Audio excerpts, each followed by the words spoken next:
Boa tarde a todos. Queria agradecer à organização pelo convite, e em especial ao meu amigo Gustavo. É um prazer e uma honra estar aqui. Eu pretendo hoje falar para os senhores, tentar inicialmente traçar um panorama geral da tributação aplicável aos investidores não residentes, aos INRs, e depois falar um pouco sobre recentes autuações que estão preocupando bastante o mercado. E, enfim, eu acho que essa discussão... Espera aí, deixa eu só ver.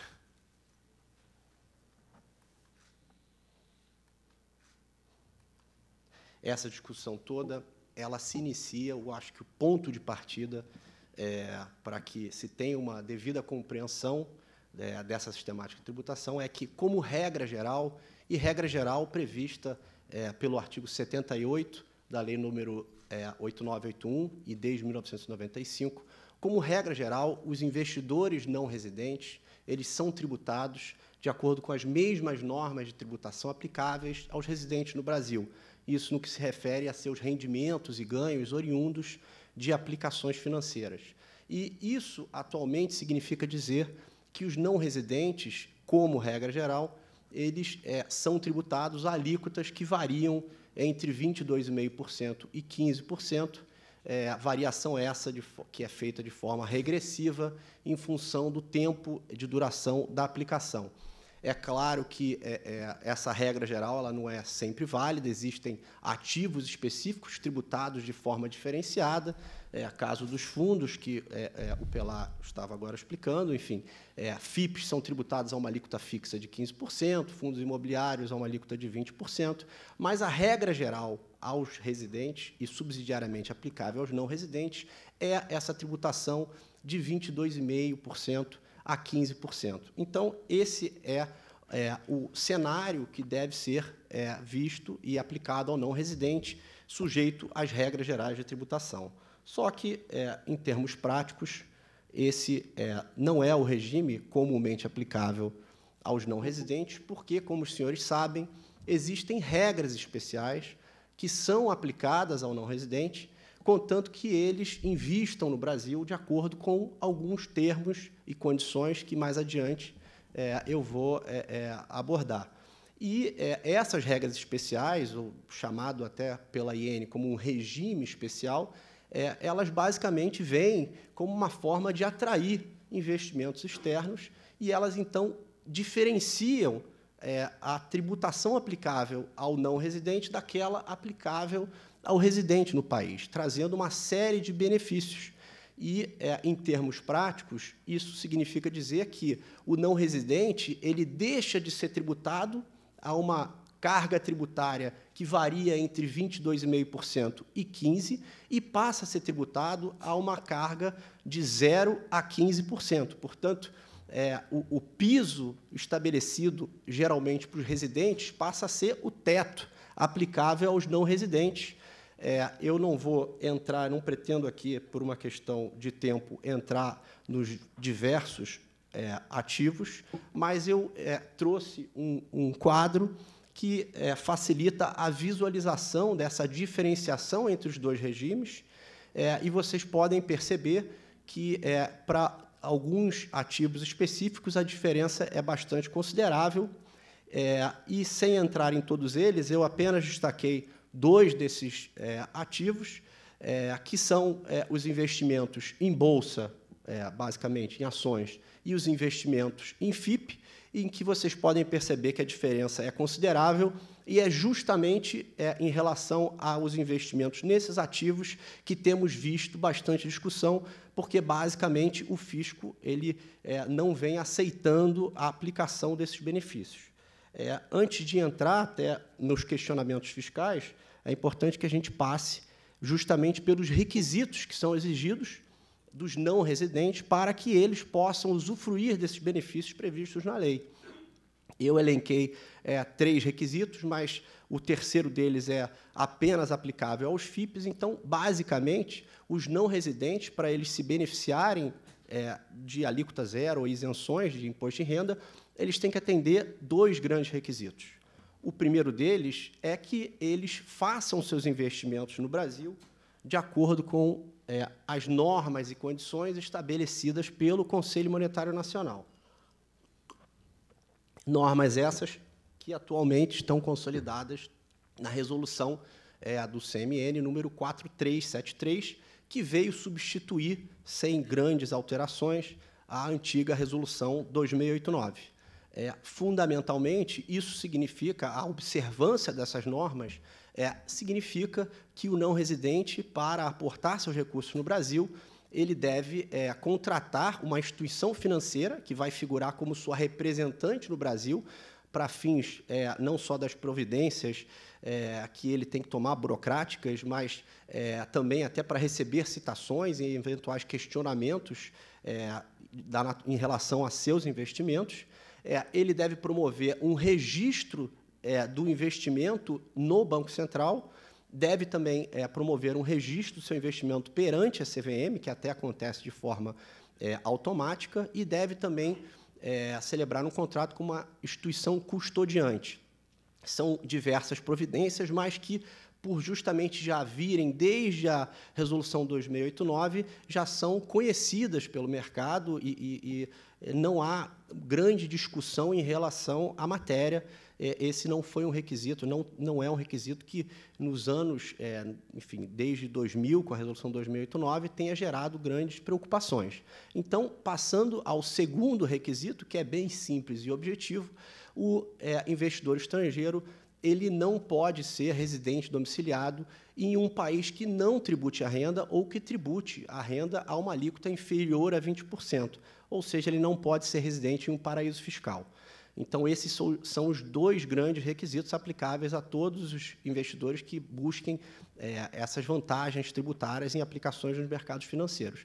O terceiro requisito, que é restrito aos FIPs, tem a ver com um limite máximo de participação do não residente.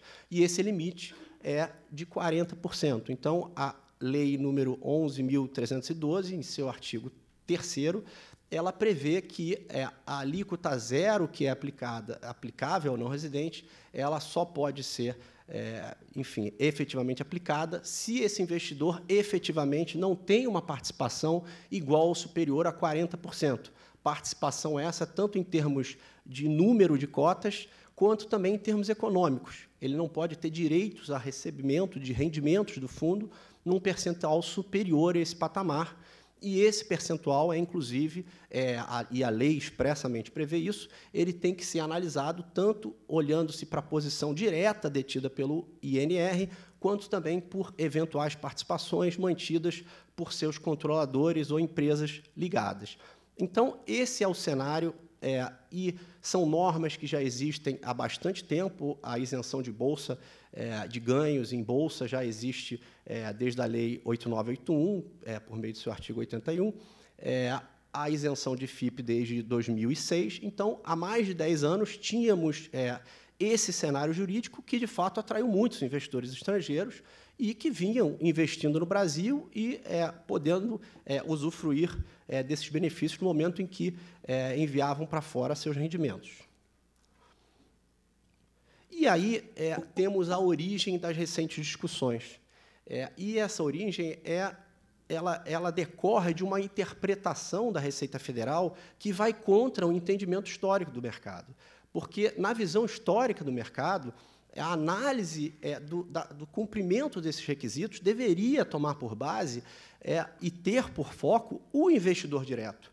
O investidor não residente, que era considerado aquele que tinha um investimento no Brasil, independentemente de seu grupo de controle. Inclusive, a própria CVM, no passado, já havia se manifestado nesse sentido, não havia um questionamento em relação, ou um condicionamento ao fato daquele não residente ter uma estrutura de controle toda no exterior ou algo do gênero. O entendimento sempre foi que havia que se olhar apenas para esse investidor direto. É claro que é ressalvada a situação dos FIPs, em que você, efetivamente, tinha que atentar também para a participação das pessoas ligadas ao investidor, mas apenas para fins da verificação da questão do limite de 40%. Então, esse era o entendimento do mercado. Mas aí, então, o fisco, em fiscalizações mais recentes, passou a manifestar uma linha de interpretação no sentido de que essa análise não deveria ficar focada apenas no investidor direto. Você teria investidor que apresentar toda a sua cadeia de participação societária até chegar ao beneficiário final do investimento, para que, somente assim, o fisco pudesse efetivamente avaliar se o beneficiário daquele investimento era, de fato, um não residente e era, de fato, alguém que não residia em um paraíso fiscal. Então, diante dessas indagações, que basicamente vão na linha de o fisco interpretar a palavra beneficiário residente no exterior ou residente no exterior como algo diferente, como um beneficiário efetivo ou beneficiário final, começamos a ter algumas fiscalizações que desaguaram numa primeira leva de autuações que elas se materializaram no final de 2017 e início de 2018. E o que aconteceu nessa época? O fisco, em suas fiscalizações, passou a exigir das administradoras de fundos de investimento que tinham investidores não residentes e também das instituições financeiras representantes desses não residentes informações sobre toda a cadeia de controle daquele investimento. E o fato é que esses investidores, eles não tinham, me atrapalhei um pouquinho aqui com a placa. Esses administradores de fundo e instituições financeiras simplesmente não tinham à disposição todas essas informações, porque isso nunca havia antes sido solicitado. Então, a fiscalização apresentou essas exigências e algumas instituições financeiras ou administradores de fundo simplesmente não conseguiram apresentar até um certo patamar, às vezes no primeiro ou no segundo nível de investidores, e aí a Receita Federal, para surpresa dessas instituições financeiras e administradoras do fundo, decidiu encerrar a fiscalização e alegou que a falta de informações quanto a esses beneficiários finais era suficiente para caracterizar um pagamento a beneficiário não identificado. Ou seja, e voltando para o início da minha apresentação, a Receita Federal ela não olhou para o ponto de partida e, digamos assim, o piso que poderia ser exigido em termos de tributação do não residente. Ela não foi e simplesmente afastou a isenção e tributou o não residente segundo a norma geral aplicável ao residente. Ela foi além. Ela invocou um artigo da Lei nº 8981, que é o artigo 61, que fala de pagamentos a beneficiários não identificados, num cenário absolutamente distinto, pagamentos feitos por pessoas jurídicas, pagamentos em que não se tem nenhuma informação em relação a quem recebeu aqueles rendimentos e que, portanto, o fisco não se vê com outro caminho a não ser exigir da fonte pagadora, mas o fisco, então, achou esse caminho e lavrou alguns autos de infração que assustaram bastante o mercado. Esses autos foram noticiados nos jornais e simplesmente causaram um grande pânico no mercado, que então se organizou, as instituições financeiras e administradoras de recursos se organizaram através de FEBRABAN e Ambima, a BVCAP, e ao longo do ano, o que nós tivemos notícia, não participamos nós advogados diretamente dessas discussões, tivemos notícia que a Receita Federal tinha se sensibilizado com os questionamentos dessas instituições, enfim, que manifestaram que a lei, enfim, não previa isso e existiu uma sensação de aparente trégua em relação ao assunto.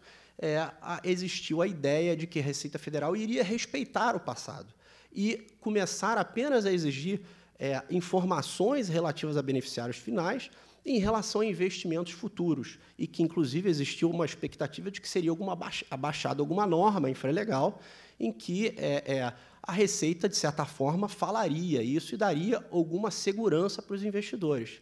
Pois bem, houve a mudança de governo, o ano virou, e, na virada do ano, nós tomamos conhecimento de novas autuações, e novas autuações em que o fisco abandonou a sua linha inicial de questionamento, e agora os novos autos de infração, até mesmo por conta do fato de que essas instituições agora buscaram esses documentos e, na medida do possível, apresentaram informações mais completas, agora a linha de questionamento da Receita Federal é que, ao analisar toda a cadeia de investimentos, se você identificar que, depois da primeira camada, que geralmente é composta por instituições sediadas em Delaware, for verificado que uma controladora ou investidora em cima de Delaware é residente num paraíso fiscal, o fisco, então, considerou que ele poderia encerrar as suas buscas e, portanto, ele não precisaria nem ir atrás do beneficiário final.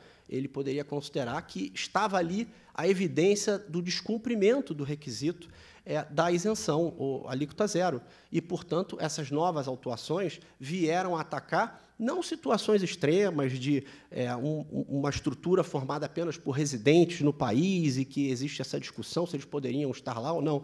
Não, simplesmente estruturas com múltiplos investidores que verdadeiros investimentos atraídos para o Brasil vieram a ser questionadas agora na virada do ano, e isso, naturalmente, vem assustando de novo bastante o mercado. Eu já estou acabando aqui a minha apresentação. E as consequências do que aconteceu nesses últimos meses são essas: uma grande insegurança, e uma grande insegurança não só para os investidores estrangeiros, mas, sobretudo, para as administradoras de fundos de investimento e instituições financeiras que atuam como representantes, porque a taxa que elas recebem para esse serviço é inteiramente desproporcional ao risco de uma autuação.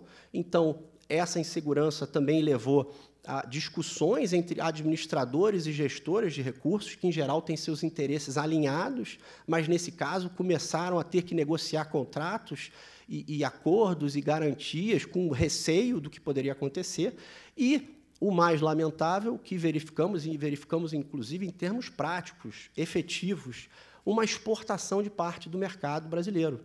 Nós temos alguns clientes que, efetivamente, ao longo do ano passado, liquidaram todos os seus investimentos no Brasil, em alguns casos, mantendo ainda, de certa forma, um investimento direto no país, seja através de uma venda de suas ações no Brasil e aquisição de ADRs no exterior, seja através de investimentos no exterior por meio de derivativos, Total Return Swaps ou outras operações, mas, simplesmente, eles decidiram: não vou ficar exposto a esse risco enquanto ele continuar no atual cenário.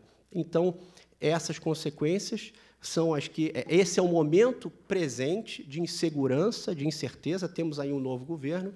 E, para finalizar, eu deixo aqui uma indagação para a reflexão de todos, que é: para onde vamos?